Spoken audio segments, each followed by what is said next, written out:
Congratulations to Brandon Johnson Kubankin. Brandon knows that milk has 9 essential nutrients that active bodies need. He's the winner of the Marvel Milk Mustache Sweepstakes. Got milk? Spider-Man, She-Hulk, Thing, Daredevil, and Captain America. 2000 Marvel Characters, Inc. 2000 America's Dairy Farmers and Milk Processors.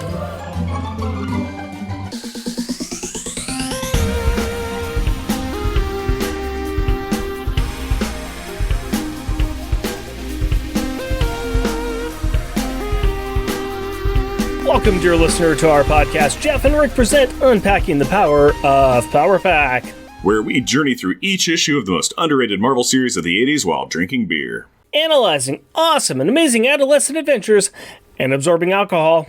I am Jeff. And I am Rick. It's all over but the random bantering, and nobody's random bantering but me. Random banter time, buddy. Talk to me. Tell me tall tales and tantalizing tidbits of trivia today. I'm guessing that's from a Western or a country Western song. There's some twang in there. It better be from country Western. It's the end of the trails. It's riding off into the sunset. It's a sad, sad song. It's all over but the crying. It's actually a song that was in Fallout 4. Well, okay, that's close enough. And why would I pick such a song? Because there's going to be fallout, I guess. There's going to be some fallout. There's a little bit of fallout from this comic we're covering. Because, you know, somebody's walking away off into the sunset. Mm-hmm. Somebody's leaving the team, I guess. There's going to be some fallout from team members. There's going to be some fallout from us and other there's partakers of this comic book. There's some crying. Yeah, there's some a lot of sad crying, and it's all over. This miniseries is done. This miniseries is done, and we're going to get and talk about that. But first, I'm going to go ahead and talk about random banter. And let me tell you, ever since I had the joy of one of my eyes done with a cataract surgery, and I can see out of that eye, and it's great, I have been having problems because my other eye still sucks.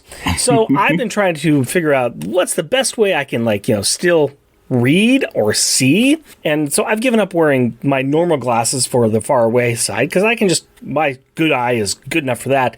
But the reading thing, I felt like I needed something. So I got some reading glasses, which is fine. It helps my bad eye, but it makes my good eye all cloudy. So I decided to pop out the lens. And so now I've got like the one-eyed glasses thing going on, which is great, except that when I do this, it makes me dizzy and I want to fall over. So I'm just hating life. I feel that. That's a mood. It's a mood. That's mood. Yeah. Mm-hmm.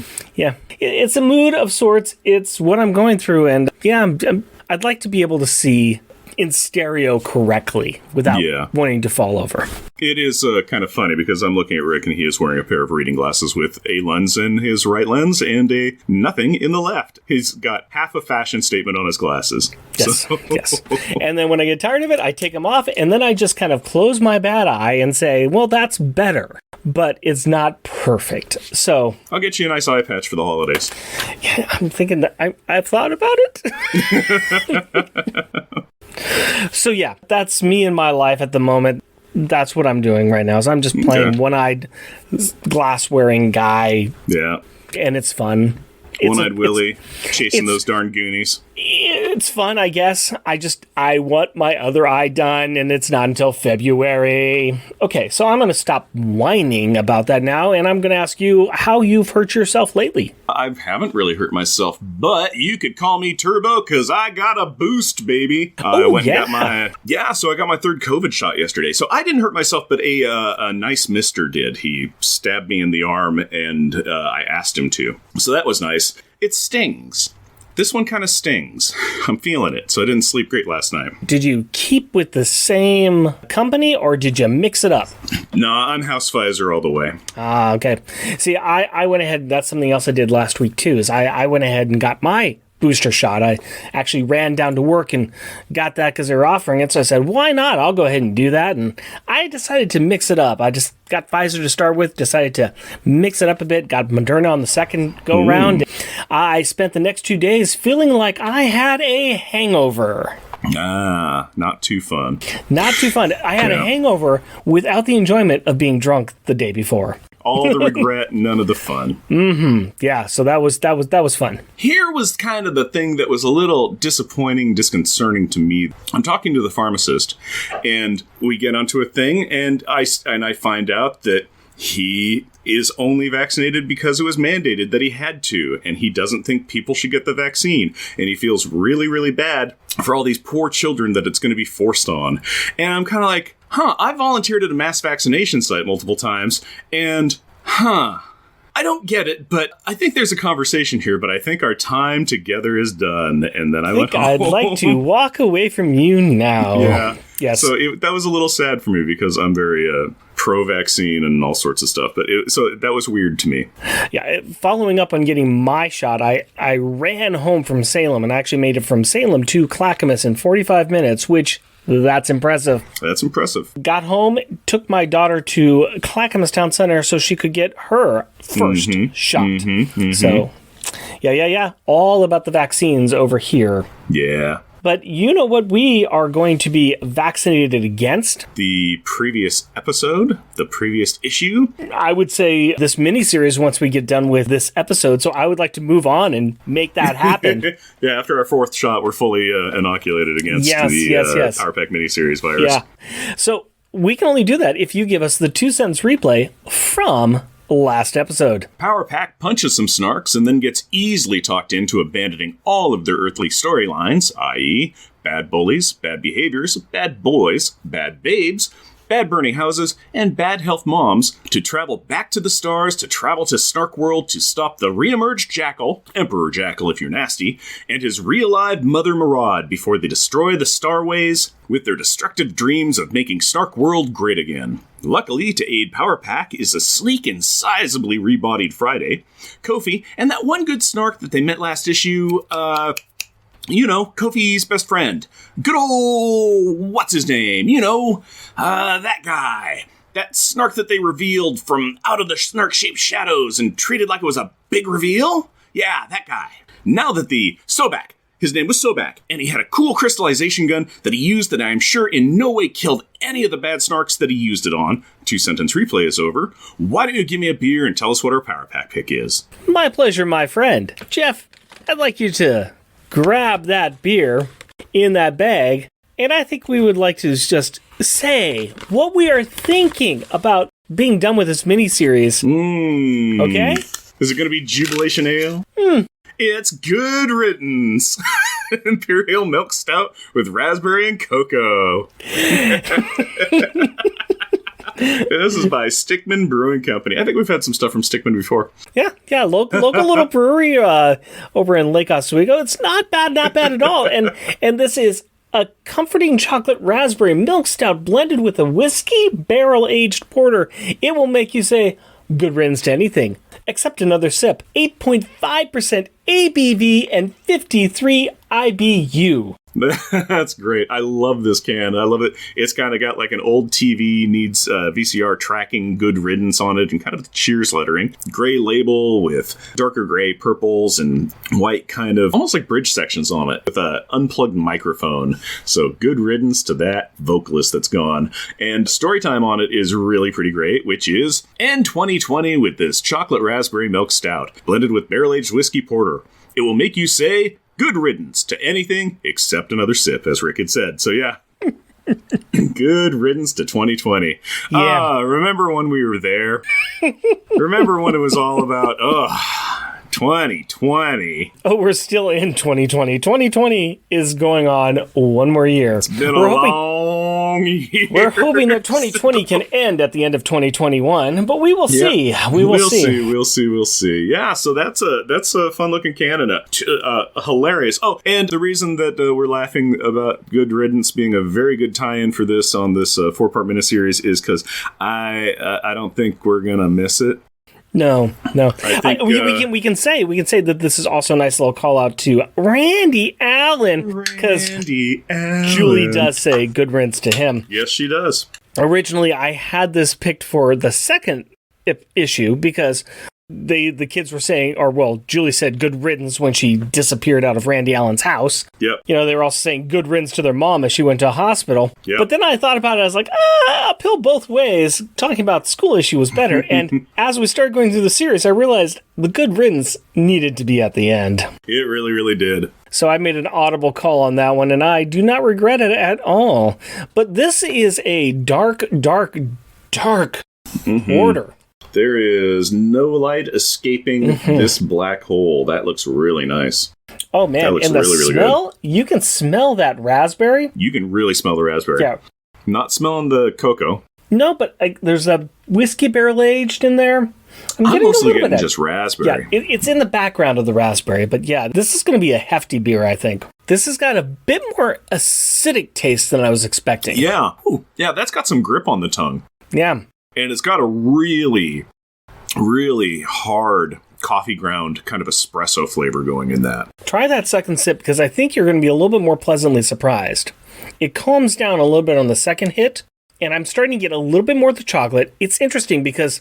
very raspberry on the tongue. Yeah, but the raspberry seems to really disappear. The raspberry's got the smell, but the raspberry is not strong in the taste. Initial taste on that, it hits the tongue, and it is...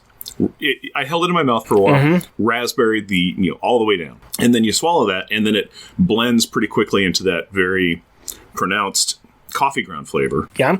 But yeah, with that second sip, that was even more reduced. Yeah. So I wonder what a tertiary will do. I'm hoping that this is going to keep on calming down as it goes through after that initial hit, after that shock to the tongue. It is. It is. The third one is reduced as well. I'm going to just sit here and say numbers and drink and say how it was from the previous number. But the raspberry is becoming a little more pronounced now. I'm getting less of the chocolate, more of coffee. This is a very complex beer. It has very strong notes to it. And I think that whiskey barrel aged is I think that's a little too much. If I was to tweak this just a little bit, I would take out the whiskey barrel aged part of this equation. I think that just having the chocolate raspberry milk stout, that would have been a great beer right there. I fully agree. There are many beers that are trying to wear a lot of different hats. Yeah. And oftentimes they will do aged whiskey barrel, aged bourbon barrel. And when that works, which is rarely, it is really good. Yeah. More often than not, no, though, it's not what it needed. It needed to be removed. Yeah, this is a stout and a porter mixing too, which is the other piece. They're really blending the stout with the porter here. And I would have just liked to have the chocolate raspberry milk stout. I would have liked to have that just on its own. Yeah, a little desserty stout. Well, let's see what it's like as we go through this, but very least, good riddance. Spoilers. Let's go ahead and get into this book and get through this book. We got lots to talk about. So, Jeff, opening credits, if you please. Power Pack Volume 2, Issue Number 4, November 2000. Ascension. Credits. Writer, Sean Burry. Penciler, Colleen Doran. Inker, Terry Austin. Letterer, Chris Eliopoulos. Colorist, Tom Smith. Editor, Michael Martz. Chief, Bob Harris. Featuring Power Pack. Alex Power. Zero G. Power Weight. Julie Power. Lightspeed. Power Flight. Jack Power. Mass Master. Power Mass. Katie Power. Energizer. Powerball. Guest starring the Power Parents. One well, one not. Friday. A Smart Chip. Kofi. A Chameleon. Snarks. Other Chameleons. Randy Allen. Beep. Hi, you've reached Jim, Marg, Alex, Julie, Jack, and Katie Power. We're not home right now, so leave a message after the you-know-what. Beep. Hey kids, it's Dad. You know, Jim Power. I'm still at the hospital with your mom. You know, that nice lady who gave birth to you. That lady who fainted very dramatically at our home. She is still going through tests, but I am sure we would all like to hear from you. Maybe call me back when you get my message. Hope you're alive. Beep. End message. You have 42 new messages. Welcome to the worst family ever. The Fantastic Four aren't in this one, Rick. Welcome to the second worst family ever. Hey, but the house is not burned down. Yeah, it looks like the horrific fire that was burning the house down in the last issue ended at the doorstep, so that's cool. But what about those kids? Oh, yeah. Remember when we ended last episode with the kids staring up at the site so amazing it did not fit on that last page? Yeah. Do we finally get to see that super duper Imperial solar destroyer? Sure, I guess. Let me check. Well, we see a couple of regular Snark ships that start charging their weapons and then begin firing on Power Pack and their amazing friends. That's probably just as good as seeing the really big and cool things that they were talking about, right? Shazark. Luckily for these 6 heroes, one of them is a teleporter. Thanks, Kofi. Also Sobek helped. Fine, whatever. I really don't care. But Jack does. He is tired of Alex standing around with his mouth open, leaving it up to the others to make choices. Why isn't Alex a better leader? Sobek has really had it with all of this bickering. He tells them to shut up and come up with a plan. Alex responds with an, And that concludes the Alex Power TED Talk. Luckily, Katie has re-listened to our awesome podcast, and when she came to episode 31, where we talked about Power Pack number 24, When You Wish Upon a Star, she remembered that there are Burr's caves nearby. So, with this information, and with the full knowledge that villainous Snark spacecraft are raining destruction down upon the bubble-hab cities of Sobek's people, innocent Snarks that would rise up and aid them in their quest for intergalactic freedom, the heroes do what any hero would do in this situation. They decide to leg it and hide in the caves where it's safe, like any good hero would do. So, Kofi teleports them over there, narrowly missing another destructive blast. Alex takes this running away reprieve to take another stab at this leadership thingy everybody always talks about by telling everybody to get in the caves, which they were already doing, and asking Sobek what they should do next. The leadershiping and heroing that is occurring here is awe-inspiring. Truly, the stuff of legends. While the quote-unquote heroes sit back, hide, and try to come up with a plan, Jackal and Murad get the news of Urik's escape, the destruction of Clan Ankar, and the detection of Power Pack on planet. And speaking of politics, Urik is hanging with Queen Mother Destrak and her warriors. They are ready to take on Jackal, and the Queen is ready to break tradition and, in a wholly original plan that we have never heard before, he said with sarcasm, be the first Empress of Snark World, since she has no high Snark to become the Emperor. You say you want a revolution. No, I just want a simple plot. Wrong comic.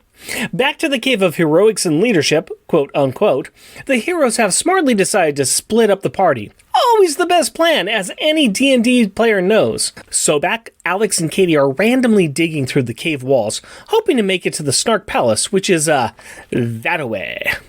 That is a plan. Not a great plan, but a plan. So, that's something. It all was working just fine until the Snarks that have been trying to kill them show up to kill them. Oh, those guys. A fight happens and a very powered up Katie unloads on the Imperial Guards. It's power time. Shakaw. And she blasts the Cave of the Roof, which Alex 0Gs and throws it at the Snarks. That seems awfully complicated. Why not just let the rubble fall on the Snarks, or hit the Snarks directly, or... Whatever. It advances the story's page count at least.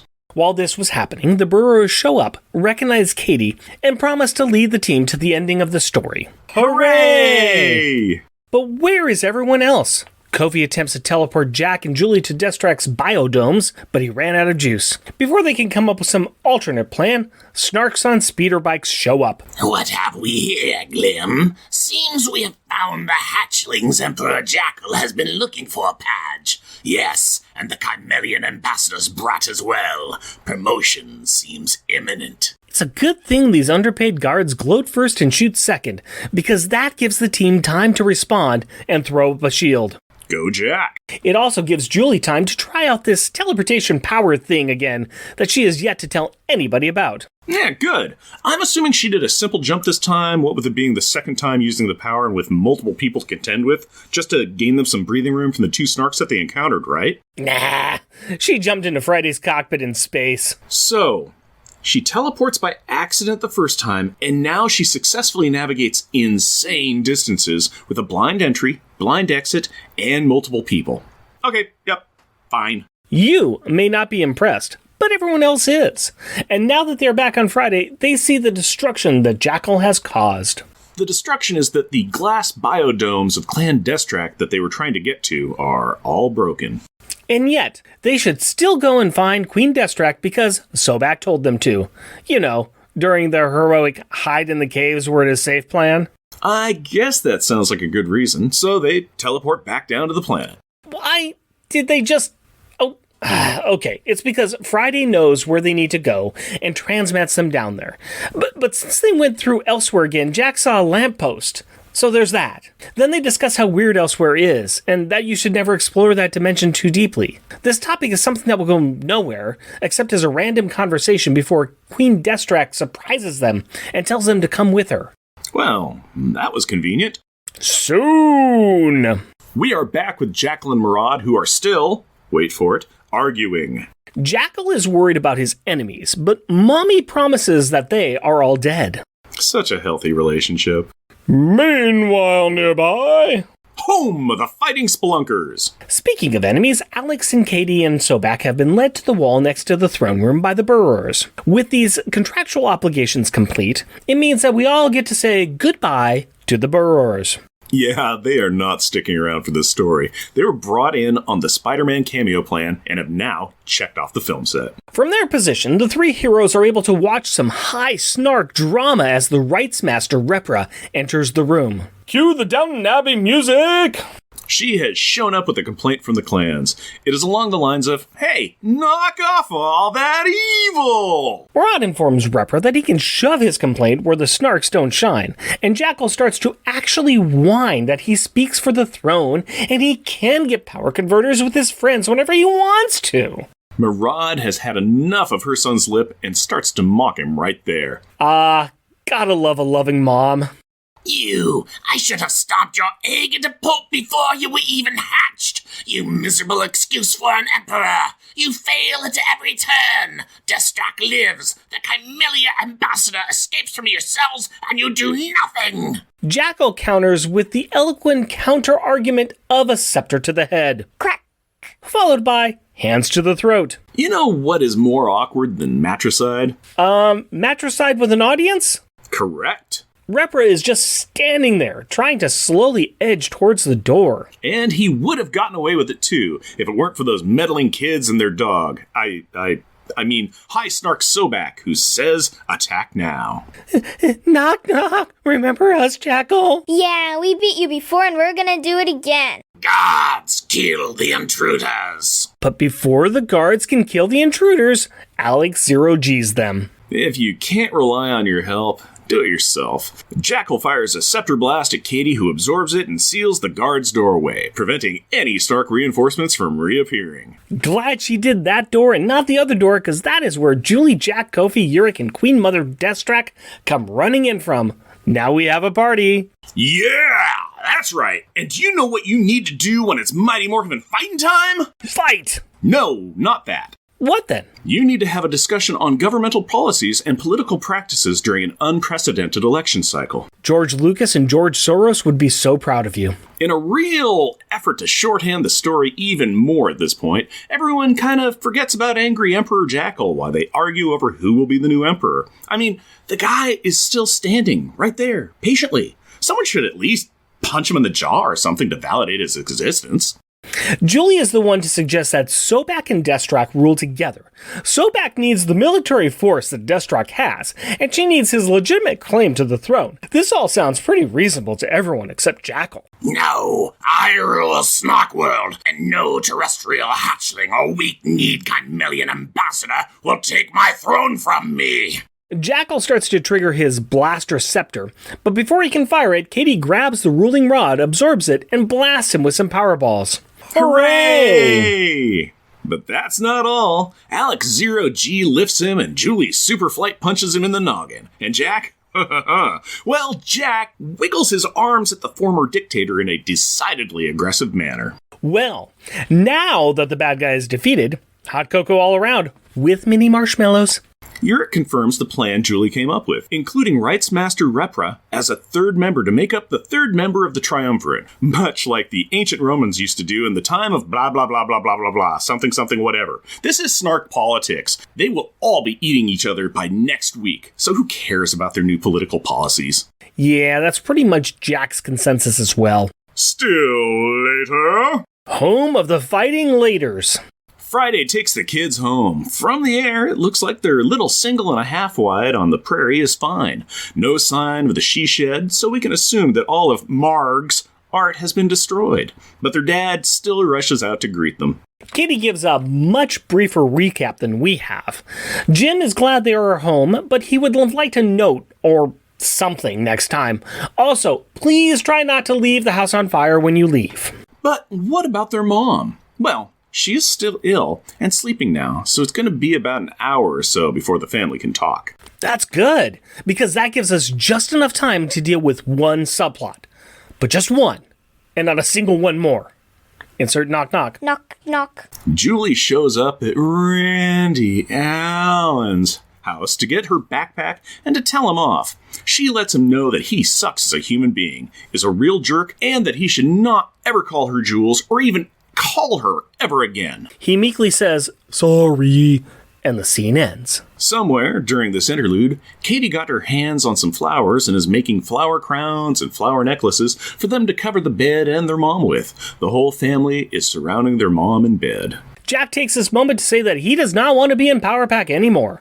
Not while mom is sick. He wants to be able to help her without worrying about alien invaders and evil mutants and evil stuff. Julie thinks that this makes sense, and the parents are supportive, saying that they are blessed to have them as kids, and there's a big family hug and talk about responsibility and how it can find them unexpectedly, and there appears to be healing sparkles around them, and there are flowers and hugs, and... The end. I have no way to transition out of that. I'm just letting that just hang there like a dirty gym sock in a flower shop.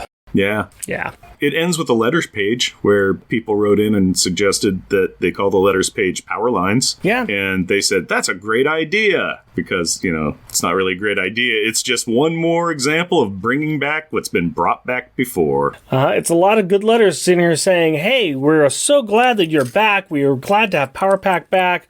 We're so happy that everyone's here.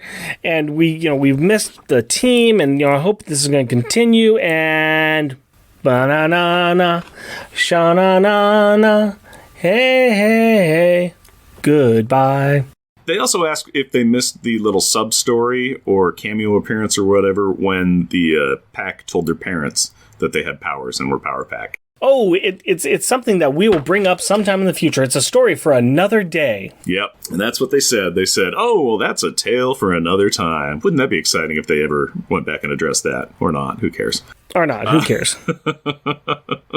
It kind of goes away, actually. But no, there's nothing really fantastic that's in those letter pages. So let's go ahead and talk about the cover, if we can, please. Let's talk about this cover for Power Pack number 4.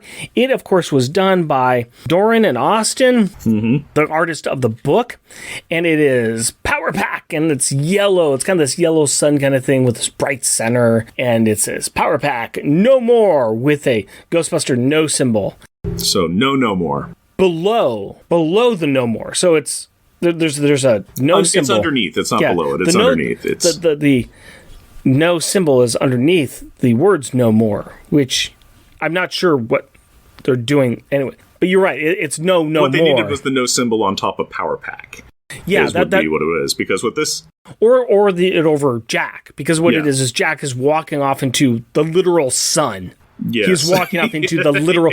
He is going to get burned up by the sun. Yep. And we've got backs of all the kids. As he's walking away, we've got Alex and Julie and then Katie. And they're all in their Power Pack suits. And they're watching him walk away with the Power Pack suit. Which, if I was Alex, I would pull the move of saying, hey, yo, can you leave the suit? Because we need to give that to somebody else. Yeah. So he should be walking away in his clothes. If you're going to quit the team, I'm going to steal your powers and give them to somebody else. Somebody tall and blonde who's popular with the ladies. Hey, me! Or we get cheerleaders. We get cheerleaders. Anyways, and what's kind of funny, too, is Jack gets the honor of having the corner box underneath Marvel Comics. We've got Jack in there. So he gets the honor of that, but he's going away, and it's, Power Pack no more. And the no more is right, because Power Pack is no more. This is it. This is done. Yeah, for a chunk. Yeah. In fact, what comes after this is the all ages books that come out about 4 or 5 years from now that are alternate universe. That is going to come out next and is better. So much better. So much better than this miniseries. Yeah, Sumarak, Van Lant, they did. Yeah, their writing was good. They got the characters. We're going to get talking about it, with Jack leaving, Jack's quitting here. That's the thing they put on here. I wouldn't have even had that sub-story in there. I mean, you're not putting the toys away in the box for whatever comes after this. No, the entire conceit of Jack leaving Power Pack, he's not leaving Power Pack. He's just like, I don't think I want to be in Power Pack anymore. And It's not even that. It's just along the lines of, I think we need to focus on Mom's health. Right. I want to be able to help Mom. I want to be able to be there for my family without alien monsters and invaders and... Something bad happens, I'm going to go ahead and sit here in the corner, and then you guys go out and fight it. Is he going to give up his powers? Is he going to... But Jim is even like, yeah, hey, that's great and all, but you guys have been blessed with powers, and you never know what kind of responsibilities are going to pop up, and you might... It's unexpected, and maybe you're going to have to be in Power Pack still. So it's very nebulous. What do you mean not being in Power Pack? Because you're not going to quit the family. You're going to be part of the family. And if you leave yourself... He's doubling down on family. Yeah, if you leave yourself without powers, the rest of your family has powers, the kids do, and they will be attacked again. Having superpowers means that you're going to get attacked. Because that's comic books. It's not often you find the heroes like Deflator Mouse who see the crime and then point it out to the police and go, they went that-a-way, officer. What does it really serve? And also, here's the other question about Jack quitting. It does not seem in character for him. He has always been the one who has wanted superpowers, who's wanted to be a superhero. He's the one who has idolized all of them. He's the one who pushed them and saying, we need to do this. We need to be out there and doing this kind of thing. We need to go public. We need to get large. We need to be... Yeah, he has always been the one who has really embraced this. Alex has too. Alex probably on some levels more than it. Jack is just better at it. If we wanted to use this route, I could have seen Julie doing this. Yeah, because Julie's kind of left the team before, really. Yeah. And she would be the one who would say, no, we need to step back and we need to take care of Mom. I could see Julie doing that. She doesn't. They put it on Jack, and it doesn't make sense. No, it doesn't. A lot of the things that go on in this don't make sense. Yeah, the characters are just off enough. Oh, they're being attacked by Snarks. They're super worried about it. When Julie teleports Jack and Kofi away to Friday, they were being attacked by 2 Snarks on speeder bikes. 2. They have trounced a plethora of Snarks.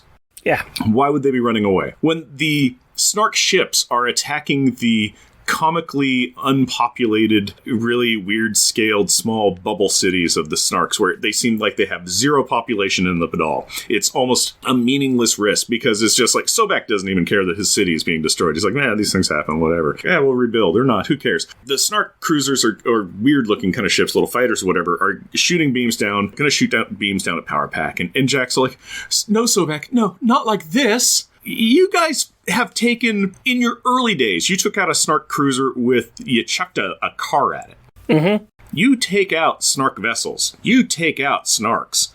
You are movers and shakers. Yeah. Who are these kids? Why are they...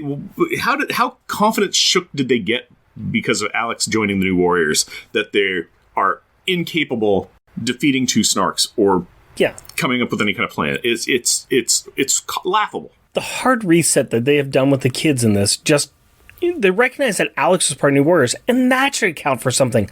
Hey, I've seen things, I've learned things being with New Warriors. Let's incorporate this stuff into our team dynamics.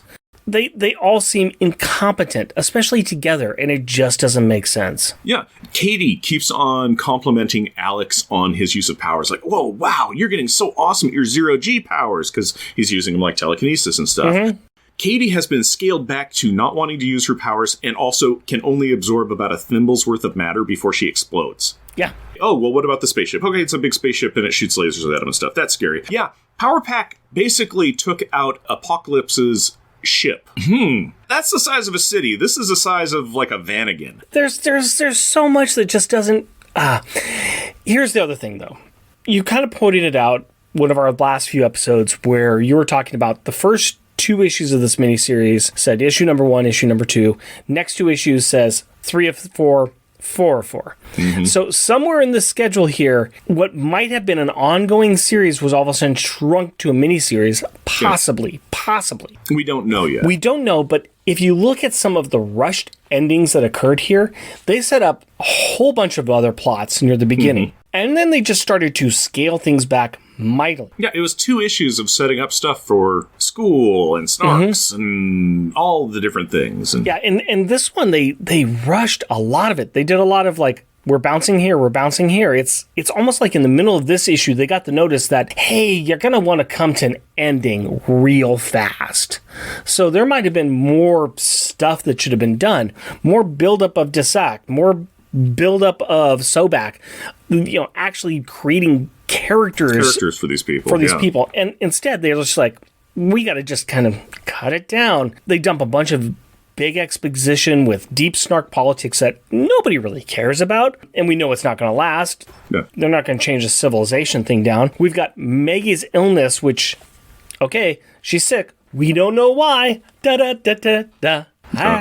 Yeah. The bully of Katie skipping grades, the cheerleaders. They could have possibly done even a lot more with Randy Allen. Instead, we have Julie going there and saying, don't ever talk to me again, go away, which, bravo. Yeah, bravo on her. But at the same time, they could have done a lot more with it. Like, hey, let's really investigate this guy. How much has he done this? Let's go ahead and really... His nickname was Dr. Octopus. A lot is the answer. A lot. There are story elements that are there. A summation of what this series has been is the end big bad fight with Jackal. It was, here comes the fight. Now let's ignore him, disintegrate his staff or scepter, and then 3 of the 4 members of Power Pack kind of use their powers on him, and now Jackal's done. It's done. Jackal's hand in this also wasn't all scarified anymore, so I think he said, I'm going to heal this up. They never covered that in it, but it was just kind of like, how is his left hand? It's fine now, whatever. They went into such deep history. We're going to bring in the Burrs. We're going to bring in this. But we're going to forget some of the big things, like, parents don't know about powers. Again, even the Burrowers was it's something from the past. Hey, you recognize this. I'm going to wave it in front of you. It's going to distract you for 4 panels. We'll see you again. Bye. And then they go away forever. They pop in and yeah. Hey, elsewhere is a really weird place. I saw a lamppost in there. Yep. These people have created a comic. They wrote it. They arted it. They did all the stuff. I cannot take that from them. Congratulations to them. That's really good. It's more than I've ever done in the comic industry. So they're 100% more improved on this. There's very few new ideas here. Right. There's not that many new ideas. And some of the stuff that you're bringing in, which could be potentially interesting for future fodder. Yeah. You're not Chris Claremont. You're not seeding some cool things that somebody could possibly do something with down the line. You're just throwing things at the wall and see if they stick. And if you had a longer arc that you were going to do with this and it got cut off really soon, I can see why this got cut. Yeah. It's missing audience. It's missing a real good thesis of what's going on. And you have to move the story along and get people into it before you can start seeding things for the future. It's kind of like how the book ended. It was the same complaints we had with how the book ended in 62. It's mired in the past. It's just rehashing what's been hashed before. There were potentially some interesting ideas that will never be touched on again. No. They could have refreshed the entire thing. And again, I just want to really reference our Patreon episodes of the all ages books. Yeah. Because they kind of did that. They did great things in 4 issues. They planned them out. Mark Sumerak and Fred Van Lent, they know how to craft bite-sized stories that are enjoyable, they're wonderful, and in and out in 4 issues. Recently, we had a Power Pack miniseries of 5 issues. That was great. It was fantastic. Yeah, a lot of fun. You can do it. You can touch on the past, but you can build a whole new story that's simple, easy to digest, and you can do other things with it later on. Instead of crafting the giant space opera, you can just go, here's a slice. Yeah. There we go. You don't need to go back and touch the Jackal well again. That story has been done. Let's move on. Let's find something else. You can still use Snarks. You can move into a different story. Hey, you see Snarks in the Pacific Northwest. What's going on? There's a mystery afoot. Hey, they are somehow behind this secret installation. They're the guards in hologram outfits to make them look human, but we happen to see them with the hologram down. What's going on here? What's happening? The Snarks are doing a secret invasion on Earth. Oh my gosh. We've got a good little story here that's involving Snarks. And we're still on planet Earth. That's a great title. That's a great idea. TM. Yeah, that could be a secret empire. I don't know what else we can really talk about. I'd like to find a lot of good stuff in this issue, but the art itself is the same that we've been seeing, except it's even worse. I don't know if they realized that it was ending or they just didn't care that much anymore, but I'm not seeing good art from Colleen Doran. It's serviceable, but it's not great. I enjoy the fact that the Chimelians are not violently pink anymore.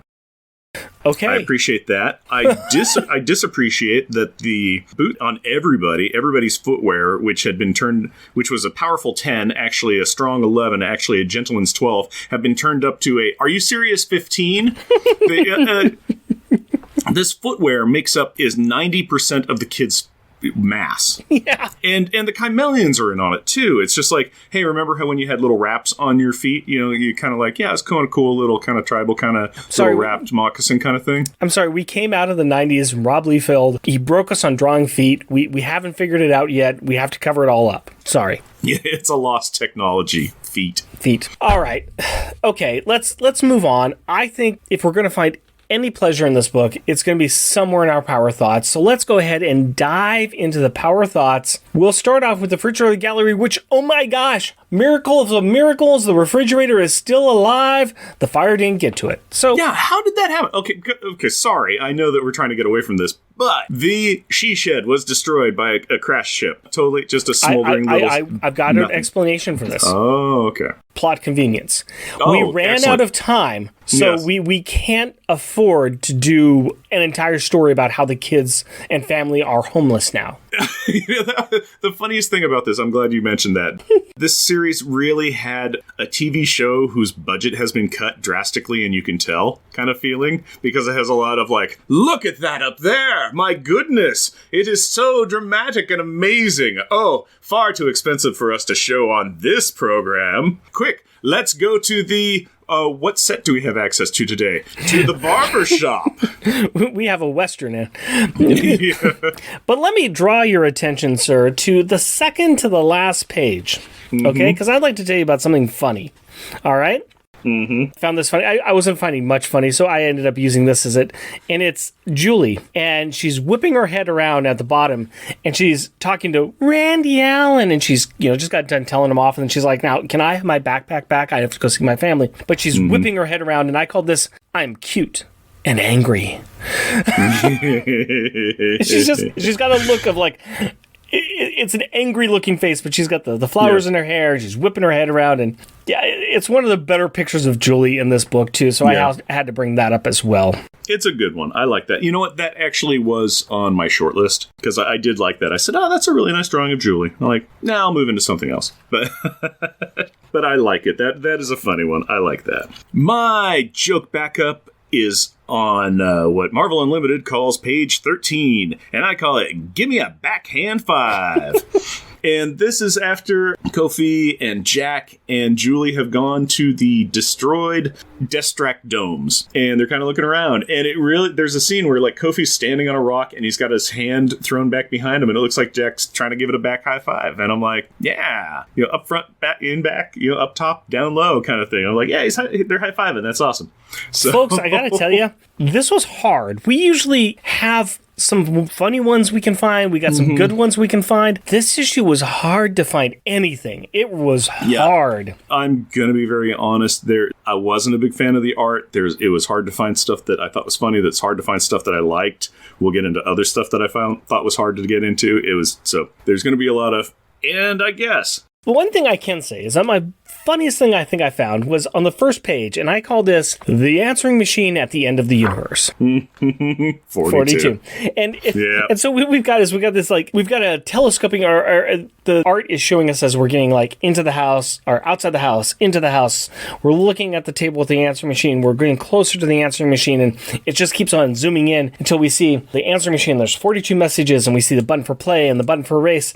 And by this point in time, the background is the universe. So we have the answering machine at the end of the universe.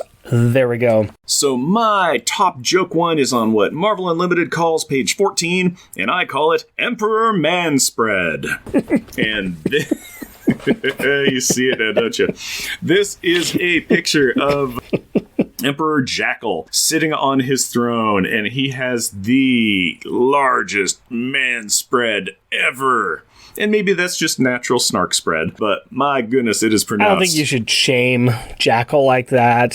Mm-hmm. I also want to stop looking at this picture, so I'm going to move on. It is crotch forward. It is very man spread forward. So yeah, Emperor Man Spreader. I was able to find a couple of pictures that I liked. And so I'd like you to look at page 6. And there's a bottom panel, and it's of Uric. And most of the time, the chameleons are drawn fast and loose. But this one panel of Uric, it's a side view. That's the other thing, too, is most of the panels, or most of the pictures of the chameleons are side views. But this one's a bit detailed, and I actually like it. I think it's a nice one of Lord Uric. That is a good one. I like it. Yep, that's when he's talking to Lady Deathstrike, or Queen Mother Deathstrike, and looking at her assembled troops. Yeah, there's a bit more detail on it, and there's just a bit more time that was put into it, and I think it's a very good profile. Very long snout, but I kind of liked it. Yep. I liked it. What do you got? No, that's a good one. I like it. My top backup one is on page 20, and I call it Angry Stickman. Like our beer. Yes. Oh, so how happy and inadvertent. Yeah, this is when Jackal has had enough of everybody coming into his throne room and talking adjacent to him about how, now that we're here, let's reform government. And he's like, no, I rule Snark World. He's going to blast him with his scepter staff thing. I think it's a good-looking drawing of Jackal in his armor, and I also like the staff head that's on this, because it's an angry snark face kind of lizard boogeyman monster thing, and I'm like, that's kind of cool. I don't know. I think it reminds me of the Great Nagus. I can see that. If you go forward about 3 pages during the fight between Jackal and Murad, when they're just going at it, at the bottom of the page, there's a couple of scenes. There's one where he cracks his mom, and a couple of teeth fly out. And the one next to it, like, he's like strangling her, and his head's back and her head's forward. I do like that action scene. I think that those 2 panels are 2 very nice little action scenes, and I think it's good. I think it's very, very good. Yeah, that's on page 16, and I know that because the bottom left-hand panel, which I call Enough Mother, is my top favorite one, and that's where Jackal is cracking his mom upside the head and knocking some of her teeth out. Yeah, I kind of preferred the one next to it, the one where he's like strangling her one hand. Choking. But together, those are 2 very good panels. Yep, I like those. Those are good choices. We got the, hey, we made a match. Yay, that's cool. Mothers and sons. Well, let's go ahead and talk about mothers and sons, and let's talk about some insults, because I think a lot of our insults are going to be about mothers and sons. Rubber and glue moment. What is the best or most childish insult? Jeff, what do you got? On page 4, Sobek is sick of listening to Jack complain about stuff, and Alex going, Jack, just shut. Sobek's kind of like done with it, and he's like, his power pack kind of blows. He's like, Hatchling, silence. If you care to live long enough to see your parents again, you will stop your ceaseless bickering. And I just like that. It's just like, it's not super insulting, but I like the way that he just was like, you guys got to stop. There needs to be a plan because we're going to die.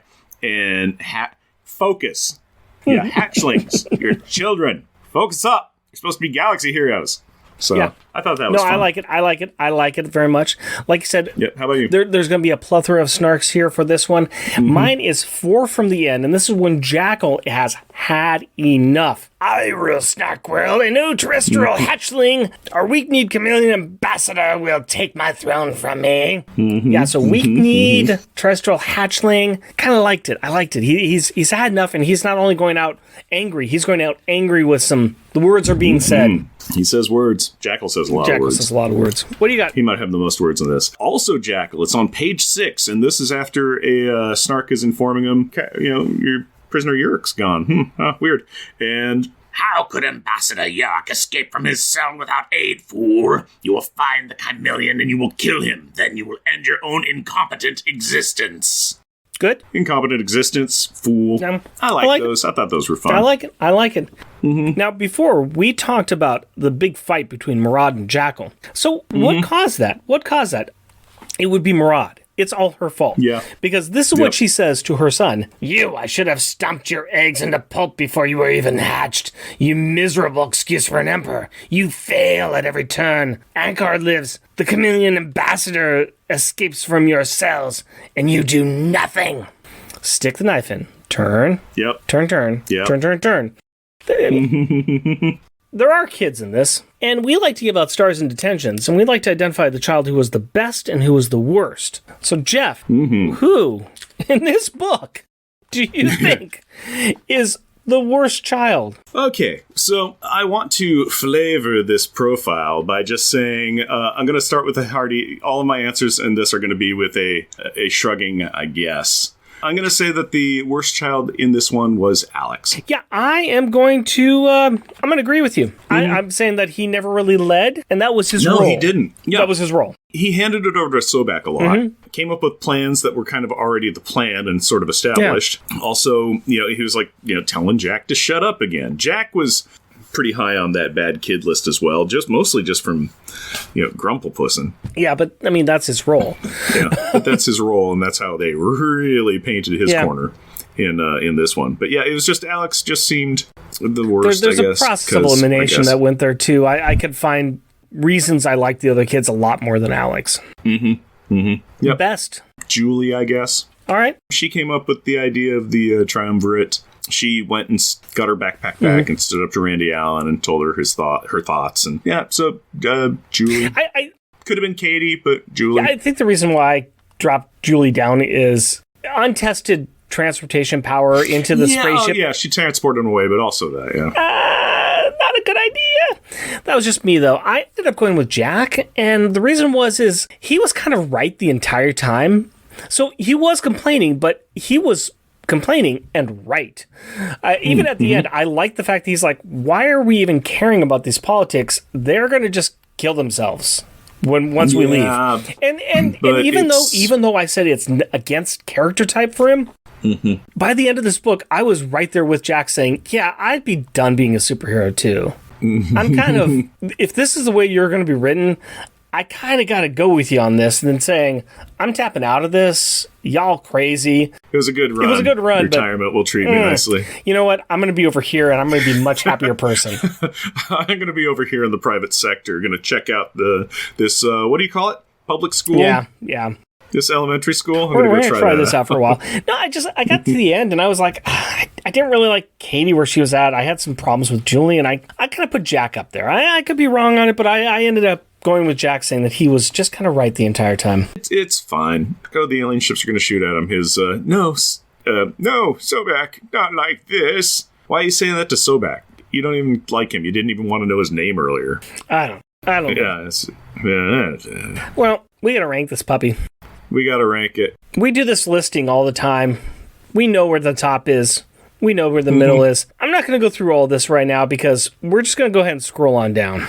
We're going to scroll on down our list. If you want to know what our list is, I suggest you listen to the other ones. If you're coming in for the 4th episode, we may have lost you already. I don't know.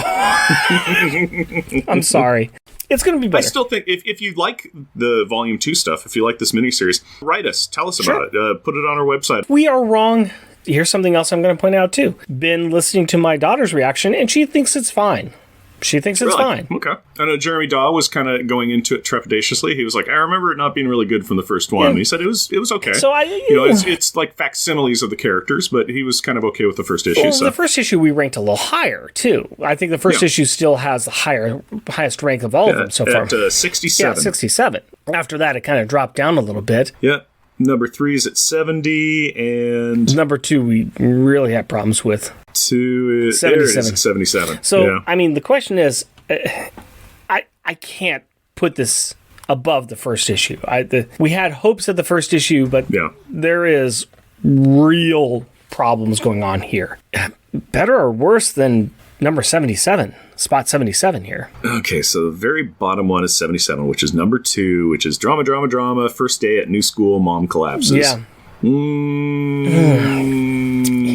That one did have cheerleaders. Did have cheerleaders. If we go down a spot, we're looking at low, there should be an ending. And this is the end of the original volume. Oh, the end. Oh, boy, yeah. End of the original, end of the reboot. They both are very. This is actually a good place for it because they both are very similar. Of here's some ideas that we are just dropping. Yeah, dropping all over. Yeah, that one had Red Ghost in it. Yeah, and monkeys. People like monkeys. Monkeys. Well, great apes. I know. Issue number 62 was much more of a heartbreak. This was just kind of disappointing, and because it kind of became like, still hard to say. Yeah. Both were very disappointing. The other one was a little bit more insulting, I think, especially at the end, because they're like, we're quitting That's jobs true. and our house is destroyed and we're going to travel the world and we're going to find mom a great psychiatrist, even though that psychiatrist might end up being Nightmare. And whatever else is going on. Boy, hey, wait. And then they came up with the brilliant idea of, do you know that we know chameleons in space who are directly involved with this mental ailment of your mother? We have come up with the brilliant idea of traveling forth into the heavens upon this mightiest of rocket ships, our fiery steed. So let's look at the ending there. We have that ending which promises something. Yeah. And we have this ending where they're sitting in bed singing tra-la-la. Saying, I guess we're done. I guess we're done. Yeah.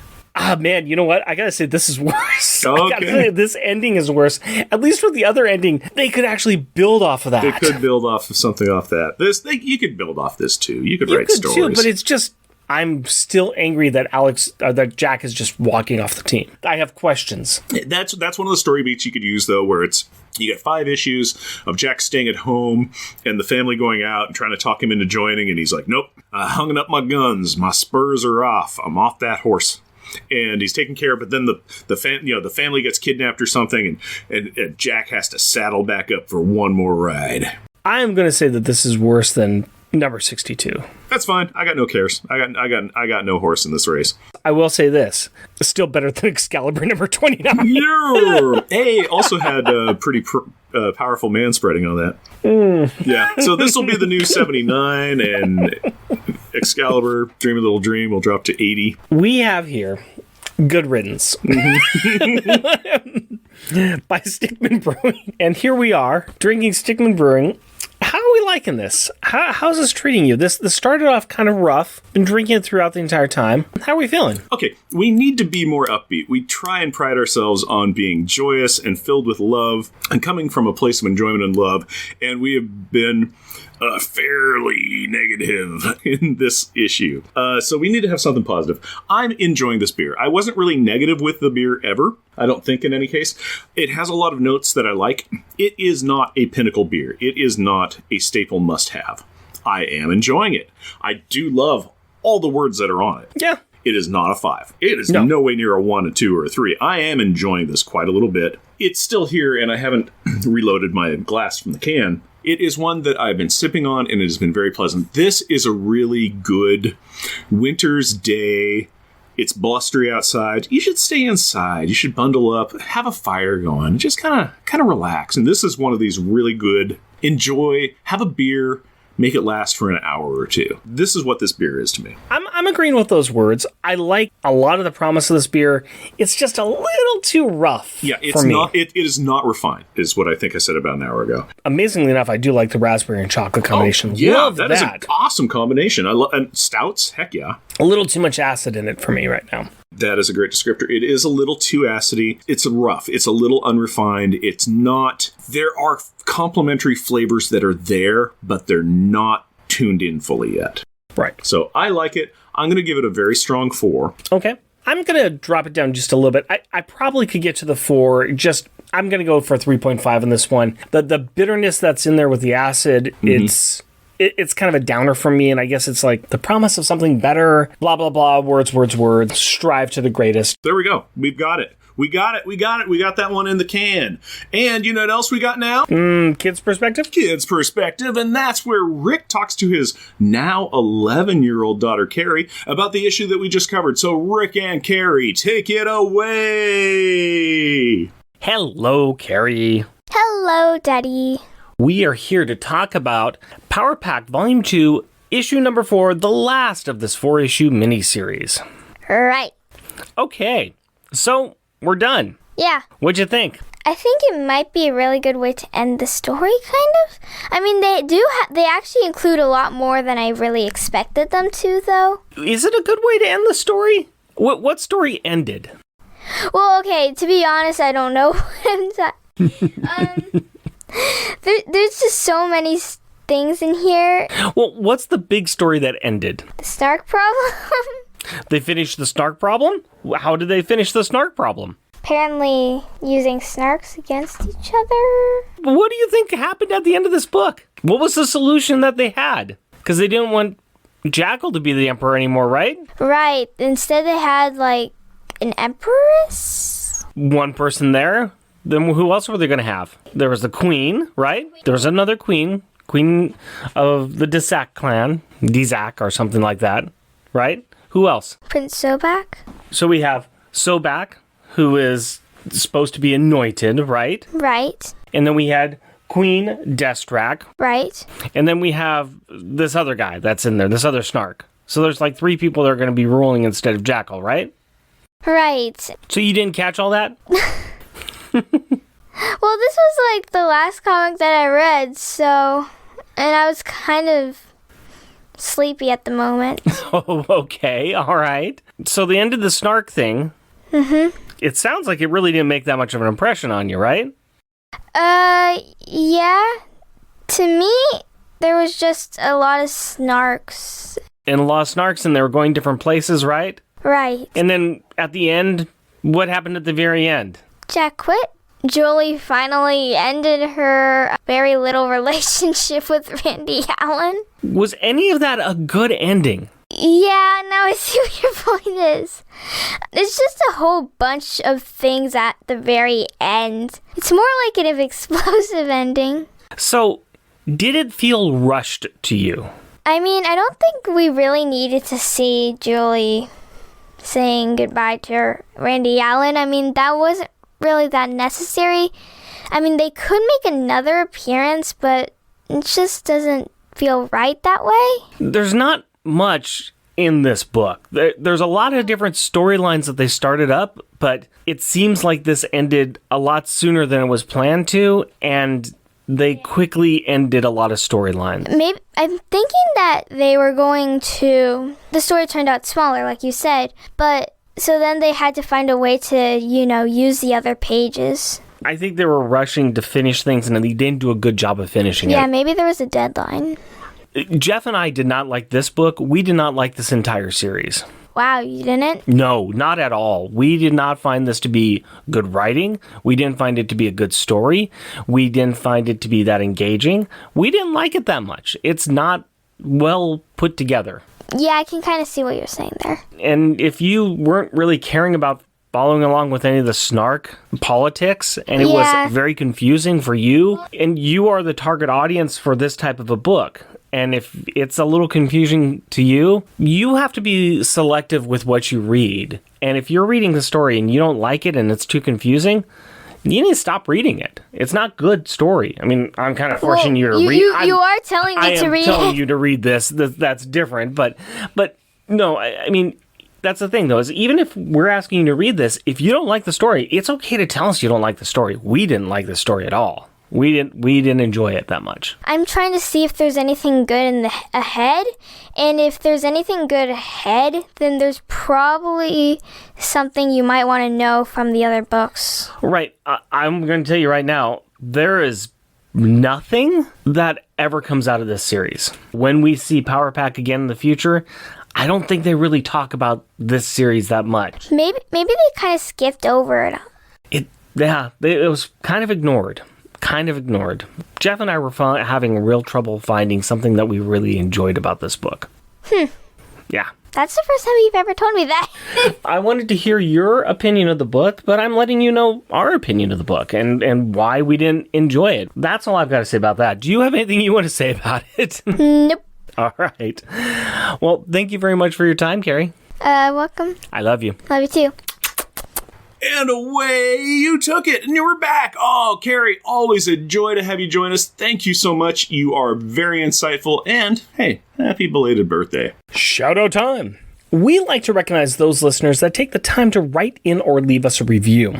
Now, folks, this is for episode 94, where we covered Power Replay. That would be the first issue of this Power Pack Volume 2 miniseries. Al Sedano and Resurrections, and Adam Warlock and Thanos Podcast. Chad Michael Simon. Charles Gears. Christian Conkle. Chris Reeves. Clinton Robinson and his podcast, Fan Film Fridays and Coffee and Comics. Cullen Stapleton from the worst comic podcast ever. Hoover Jeremiah and his podcast, 4 Million Years Later. Jeremy Daw. Lemony USA. Malcontent. And Mal says, this is uncharted territory for me, so I am looking forward to the ride. Max Reads Comics. New Warriors Talk. Nicholas Prom and Captain Freakout's radio show. Nori Polier. And she writes and says that she thinks that we should release the Patreon episodes for everybody to listen to them because not everyone can hear them. And Nori, that is an excellent idea. Unfortunately, the only way for people to get to listen to those is to become a Patreon member, and they can listen to them for as little as $1 a month.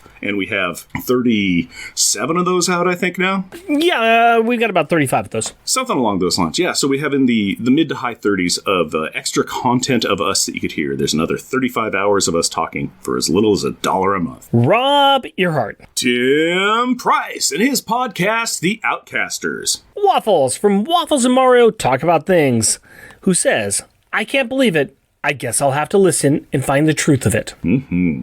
We talked earlier about our Patreons, and I would like to give our Patreons a shout out themselves because they help make the show possible. Adorably astonishing and amazing Andrew Burns. Cheerfully cheeky and charming Char Logan. Challenging cheesy and chuckling Charles Gears. Destructive and devastatingly delightful Damian Witter. Dynamically dangerous and devious Doug Jones. Exciting, energetic, and entertaining Edward Verocci. Jesting, joking, and jovial Jeff Polier. Just jealous and jeweled Jeremy Daw. Muscly, mighty, and meticulous Matthew Birdsey. Mythical and magnificent monologuing Matthew Laserwitz. Rudely rhyming and running Rustin Fritcher. Steely, salty, and steamy Sailor Bear Zodar. Sad and sickeningly silly Shag Matthews. Strange and stirringly steady Stephen Gray.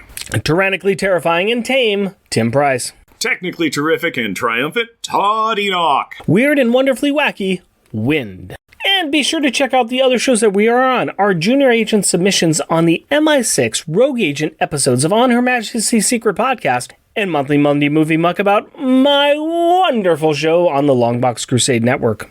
And we have some merchandise available on Redbubble. Go to redbubble.com and search for Unpacking the Power of Power Pack. Jeff and Rick Present is a bi-weekly self-produced podcast recorded in front of a live studio audience of 2 pairs of glasses, both with only one lens in Portland, Oregon. If you would like to interact with us through the magic of the internet, you can do so through Twitter at Jeff and Rick Present, our Facebook page, Jeff and Rick Present, our email address, jeffandrickpresent, all one word at gmail.com, or at our website, jeffandrickpresent.wordpress.com. Also, our YouTube channel is at Jeff and Rick Present. And if you would like to help support our show, we are on Patreon. You can find us at patreon.com, Jeff and Rick Present, all one word. We are also a proud supporter of the Hero Initiative, and we will be donating 10% of our Patreon donations to this great cause. We encourage everyone to give what they can to this worthwhile organization that helps the creators who provide us with such great content. Go to heroinitiative.org to find out more. Please rate and review us wherever you can. Tell your friends about us or share your love for us on social media. And as always, we want to thank the powerful people in our packs. My wife Cindy and our daughter Carrie. My fiancée Hillary and our daughter Aurora. We love you. Until next time. Costumes off. Our theme music is Ascension. Also featured in this episode is Winner Winner. All music is by Kevin MacLeod at Compotech.com and is licensed under Creative Commons by Attribution 4.0 license. And quick, to the Audacity machine. Stop. Beep. Knock, knock. Remember us, Jackal?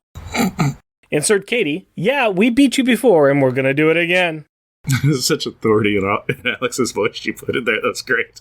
Knock, knock. Open up the door.